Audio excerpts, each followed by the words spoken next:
And back to you, Doug. All right, News 12's Brian Connie Bayer has the next question from a member of our live audience here at House University. Brian. All right, Doug, thank you. The environment is a big issue for an awful lot of New Yorkers these days. Joining me right now is Adrienne Esposito. She's with the Citizens Campaign for the Environment, a group that claims 80,000 members statewide. Adrienne, what would your question be for all 7 of these candidates? Well, good evening, candidates. As I'm sure you're aware, New York is facing some critical environmental challenges, from the hydrofracking for natural gas, degradation of our oceans, estuaries, and drinking water, also very much needed upgrades to sewer treatment infrastructure, as well as massive cuts to environmental enforcement and environmental monitoring staff, most notably in the DEC. My question is, what would your administration do to make sure that the economic success of New York is consistent and complementary to clean water, clean air, clean beaches, and open parks? Thank you. All right, candidates, for this question, you're going to have 60 seconds. There's going to be no rebuttal, and we begin with Mr. Cuomo. Thank you. The Native Americans have a proverb, which if I could paraphrase is, we don't inherit the earth from our parents, we're loaned the earth by our children. So being good public stewards of the environment, I think, is paramount for government. And New York State has had a great tradition in this area. We need to do more, and we need to do it quickly. Let me just point out that George Pataki set aside land in the Adirondack Park region as a legacy to his governorship, and he will always be known for that.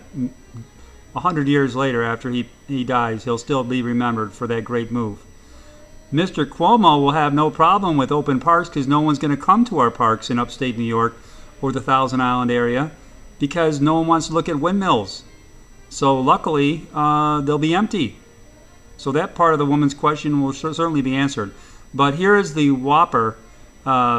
Besides desecrating our shoreline with this absurd wind factory 2 miles off the shoreline, here's what he says about taking our inexpensive and abundant power from 2 nuclear power plants and the Niagara River to New York City.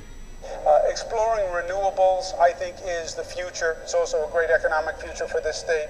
Green jobs, we're doing a lot in upstate New York with wind power, with solar power. We need to do a better job of transmission. We need to get the power from upstate New York, from western New York, low-cost power from Canada down to the metropolitan area in New York City. That's basically a challenge of transmission lines.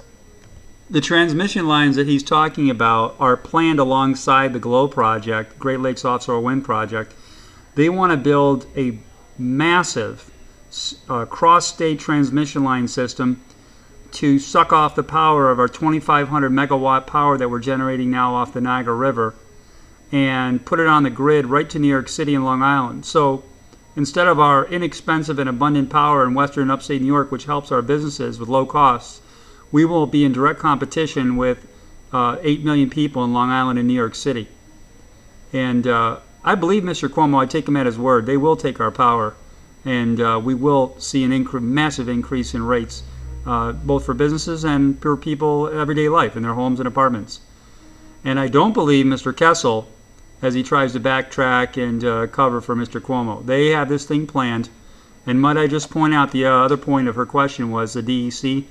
They just fired the head of the DEC because he raised the alarm bells that they're massively cutting the DEC, which will again lead to less enforcement and the degradation of our environment. Unbelievable that they would even suggest putting this ridiculous project in our beautiful pristine waterways from Buffalo or Youngstown in front of Old Fort Niagara, a historic site, Monroe County, which is laden with toxic waste over the last 100 years coming out of the Genesee River, or our beautiful gateway to the Thousand Islands from Pulaski to Cape Vincent.